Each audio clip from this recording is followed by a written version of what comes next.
Hi guys, welcome to my channel. ತುಂಬ ದಿನ ಆಯಿತು ವಿಡಿಯೋ ಮಾಡಿರಲಿಲ್ಲ. ಇವತ್ತು ಮಾಡಬೇಕಾಗಿತ್ತು, ಮಾಡ್ತಾ ಇದ್ದೀನಿ. ಏನಕ್ಕೆ ಅಂತ ಆಲ್ಮೋಸ್ಟ್ ಗೊತ್ತಿರುತ್ತೆ ಅನ್ಕೊತೀನಿ. ಟಾಕ್ಸಿಕ್ಗೆ ಸಿಕ್ಕಾಬಟ್ಟೆ ನೆಗೆಟಿವ್ ರಿವ್ಯೂ ಬರ್ತಾ ಇದೆ.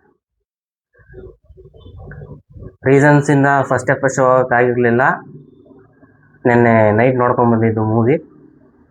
ಫಸ್ಟೇ ನಾನು ಇನ್ಸ್ಟಾಗ್ರಾಮಲ್ಲಿಲ್ಲ, ಫೇಸ್ಬುಕ್ ಮತ್ತು ಟ್ವಿಟ್ಟರಲ್ಲಿ ಯಾವ ರೇಂಜಿಗೆ ನೆಗೆಟಿವ್ ರಿವ್ಯೂಸು ಅಂತಂದರೆ, ಕಬ್ಜಾಗಿನ್ನ ಕಚ್ಚಡವಾಗಿದೆ ಫಿಲಮು, ಮಾರ್ಟಿನ್ಗಿನ್ನ ಕಚ್ಚಡವಾಗಿದೆ, Martin part 2, Kabza part 2, thug life part 2, ಈ ರೇಂಜಿಗೆ ನೆಗೆಟಿವ್ ಹೊಡಿತಾ ಇದೆ. ನಂಗೆ ತಲೆಗೆಟ್ಟೋಗಿತ್ತು, ಏನಪ್ಪ ಇಷ್ಟೊಂದು ಎಕ್ಸ್ಪೆಕ್ಟೇಷನ್ಸ್ ಇಟ್ಕೊಂಡಿರ್ತೀವಿ ಮೂವಿಲಿ, ರಿವ್ಯೂ ನೋಡಿದ್ರೆ ಹಿಂಗೆ ಬರ್ತಾ ಇದೆ ಅಂತ.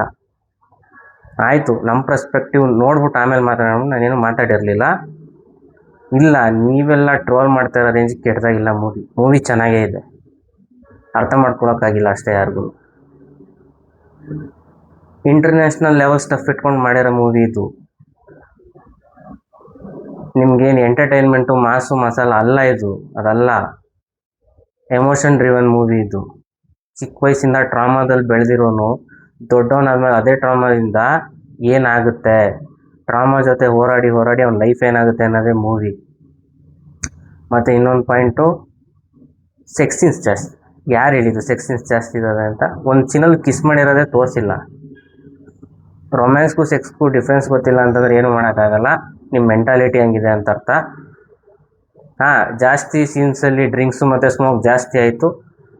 ಗೋವಾದಲ್ಲಿ ಅದಿಲ್ಲದೆ ಇನ್ನೇನು, ಆಗಿನ ಕಾಲದಲ್ಲಿ ಸಿಗರ್ಗಳೇ ಜಾಸ್ತಿ ಇದ್ದಿದ್ದು, ಅದನ್ನು ತೋರಿಸಿದ್ದಾರೆ. ಇರೋದನ್ನ ಹೆಂಗೈತೆ ಹಂಗೆ ತೋರಿಸಿದ್ದಾರೆ. ಹೆಂಗೈತೆ ಹಂಗಿರೋದನ್ನ ತೋರಿಸಿರೋದನ್ನ ಜನ ಆಕ್ಸೆಪ್ಟ್ ಮಾಡ್ಕೊಳ್ಳೋಕೆ ರೆಡಿ ಇಲ್ಲ. ಅವ್ರಿಗೇನು KGF ಥರ ಮಾಸ್ ಡೈಲಾಗ್ಗಳು, ಬಿಲ್ಡಪ್ಪು ಇದರಲ್ಲೂ ಇದೆ, ಎಲ್ಲ ಇದೆ. ಜನ ಈಗಲೂ ಏನು ಕಂಪೇರ್ ಮಾಡ್ತಾರೆ, KGFಗೆ ಕಂಪೇರ್ ಮಾಡ್ತಾರೆ. KGF ಬಿಟ್ಟು ಆಚೆ ಬಂದು ಫಿಲಮ್ ನೋಡಿ, ಫಿಲಮ್ ಚೆನ್ನಾಗಿದೆ.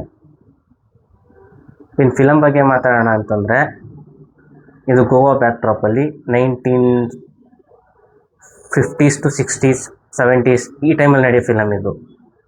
ಅದಕ್ಕೆ ಸೆಟ್ ಏನು ಹಾಕಬೇಕು, ಅದಕ್ಕೆ ಕಾಸ್ಟ್ಯೂಮ್ ಏನು ಮಾಡಬೇಕು, ಎಲ್ಲ ನೀಟಾಗಿ ಮಾಡಿದ್ದಾರೆ. ಫಸ್ಟ್ ಹಾಫು ತುಂಬ ಸ್ಪೀಡಾಗಿ ಹೋಗಿ ಸ್ಲೋ ಆಗಿ ಮತ್ತೆ ಸ್ಪೀಡಾಗಿ ಹೋಗಿ ಇಂಟರ್ವಲ್ ಬರುತ್ತೆ. ಸೆಕೆಂಡ್ ಹಾಫು ಸ್ಟಾರ್ಟಿಂಗಿಂದ ಸ್ಲೋ ಆಗಿ ಆಮೇಲೆ ಸ್ಪೀಡಾಗಿ ಮತ್ತೆ ಸ್ಲೋ ಆಗಿ ಸ್ಪೀಡಾಗಿ ಎಂಡ್ ಆಗುತ್ತೆ. ಅಪ್ ಆ್ಯಂಡ್ ಡೌನ್ಸ್ ಇದಾವೆ ಫಿಲಮಲ್ಲಿ. ಅದು ಎಡಿಟಿಂಗ್. ಇನ್ನು ಸೆಕೆಂಡ್ ಒನ್ನು ಸ್ಟೋರಿ ಅದೇ ಹೇಳೋದಲ್ಲ, ಚಿಕ್ಕ ವಯಸ್ಸಿಂದ ಅಕ್ಕ ತಮ್ಮ ಟ್ರೋಮಾ ಅನುಭವಿಸಿ ಅವ್ರ ಅಪ್ಪನ ಥರ ನನ್ನ ತಮ್ಮನೂ ಸಿಟಿನ ಆಳಬೇಕು ಅಂತ ಅಕ್ಕನ ಆಸೆಗೋಸ್ಕರ ತಮ್ಮ ಏನು ಮಾಡೋಕ್ಕೂ ರೆಡಿ, ಯಾರನ್ನು ಸಾಯಿಸೋಕ್ಕೂ ರೆಡಿ, ಯಾವ ಹಂತಕ್ಕೆ ಹೋಗೋಕ್ಕೂ ರೆಡಿ. ಅವನ ಹತ್ರ ಎಮೋಷನ್ಸ್ಗೆಲ್ಲ ವ್ಯಾಲ್ಯೂ ಇಲ್ಲ.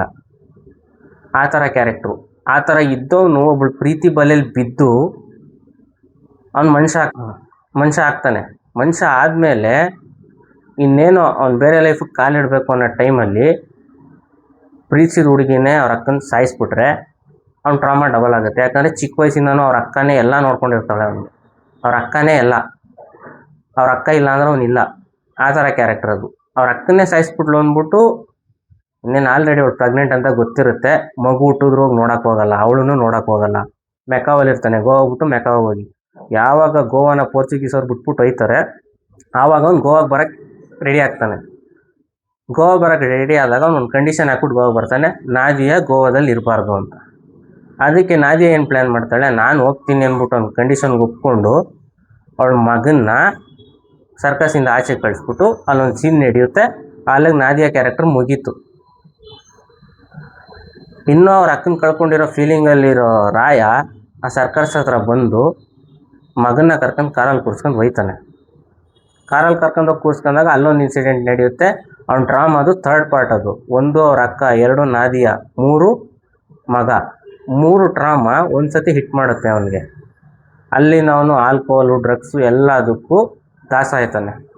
ದಾಸ ಆಗಿ ಅವನೊಳಗಡೆ ಒಂದು ಇಲ್ದರ ಇಲ್ಯೂಷನ್ ಕ್ರಿಯೇಟ್ ಮಾಡ್ಕೊಳ್ಳೋದೆ ಸೆಕೆಂಡ್ ಹಾಫಲ್ಲಿ ಬರೋದು. ಇದು ಸ್ಟೋರಿ. ಅವನ ಟ್ರಾಮಾನ ಅವ್ನು ಗೆಲ್ತಾನ, ಸೋಲ್ತಾನ, ಅದರಿಂದ ಆಚೆ ಬರ್ತಾನ, ಬರೋಕ್ಕಾಗುತ್ತಾ, ಅವ್ನು ಮಾಡಿದ ತಪ್ಪುಗಳು ಅವ್ನಿಗೆ ಅರಿವು ಆಗುತ್ತಾ, ಇದು ಪ್ರಾಪರ್.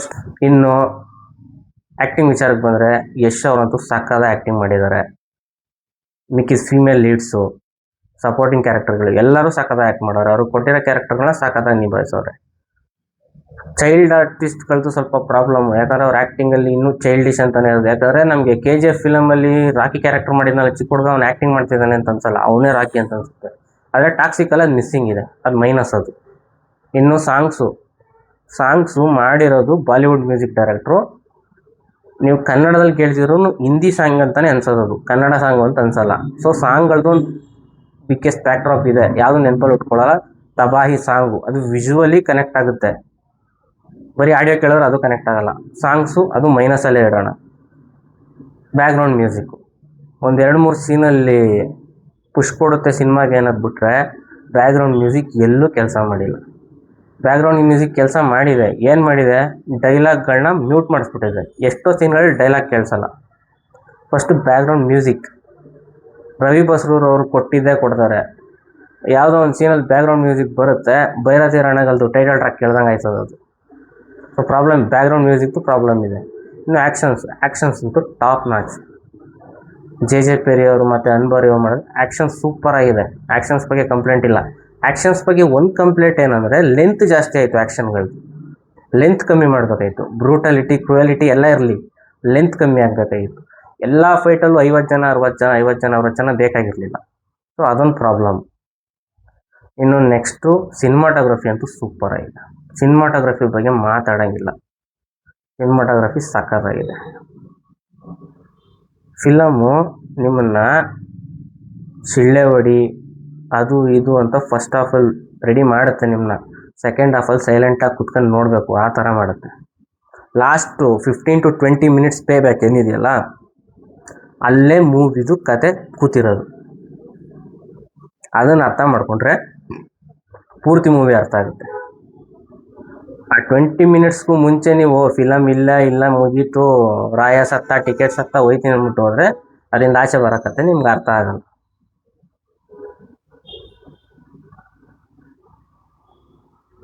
ಇದು ಎಮೋಷನ್ಸ್ ಮುಖಾಂತರ ನೋಡಬೇಕಾಗಿರೋ ಮೂವಿ, ಎಂಟರ್ಟೈನ್ಮೆಂಟ್ಗೋಸ್ಕರ ಅಲ್ಲ. ಸ್ಪ್ಲಿಟ್ ಪರ್ಸ್ನಾಲಿಟಿ, ಮಲ್ಟಿಪಲ್ ಪರ್ಸ್ನಾಲಿಟಿ, ಈ ಥರದೊಂದು ಪ್ರಾಬ್ಲಮ್ ಇರೋ ಲೈಫ್ ಸ್ಟೋರಿ ಇದು. ನರೇಷನಲ್ಲಿ ನಮ್ಮ ಅಪ್ಪನ ಬಗ್ಗೆ ಕತೆ ಹೇಳ್ತೀನಿ ಅಂತ ಯಶೋರು ಹೇಳ್ತಾರಲ್ಲ, ಅದು ಅಪ್ಪನ ಬಗ್ಗೆ ಮಗ ಹೇಳೋದಲ್ಲ, ರಾಯನ ಬಗ್ಗೆ. ರಾಯನೇ ಹುಟ್ಟಾಕೊಂಡಿರೋ ಒಂದು ಕ್ಯಾರೆಕ್ಟರ್ ಹೇಳಕತ್ತೆ. ಸೊ ಸ್ಪಾಯ್ಲರ್ ಇದು. ಸ್ಪಾಯ್ಲರ್ ಕೊಟ್ಟರು ನಿಮ್ಗೆ ಅರ್ಥ ಆಗಲ್ಲ ಬಿಡಿ ಮೂವಿ, ಯಾಕಂದ್ರೆ ನೀವು ಇನ್ನೂ ಅಂಥ ಮೂವಿಗಳನ್ನ ಅರ್ಥ ಮಾಡ್ಕೊಳ್ಳೋ ಸ್ಟೇಜಿಗೆ ಬಂದಿಲ್ಲ. ಗೈಸ್, ಫಿಲಮ್ ಚೆನ್ನಾಗಿದೆ, ಹೋಗಿ ಥಿಯೇಟ್ರಲ್ಲಿ ನೋಡಿ. ಒಂದ್ಸತಿ ನೋಡ್ಬೋದು, ಅದಕ್ಕೇನು ಮೋಸ ಇಲ್ಲ. ನೀವು ಕೊಡೋ ಕಾಸ್ಕಂತೂ ಮೋಸ ಆಗಲ್ಲ. ವಿಜುವಲಿ ಅಷ್ಟು ಸಖತ್ತಾಗಿದೆ ಮೂವಿ, ಒಂದು ಎಂಟರ್ಟೈನ್ಮೆಂಟ್ ಸಿಗುತ್ತೆ.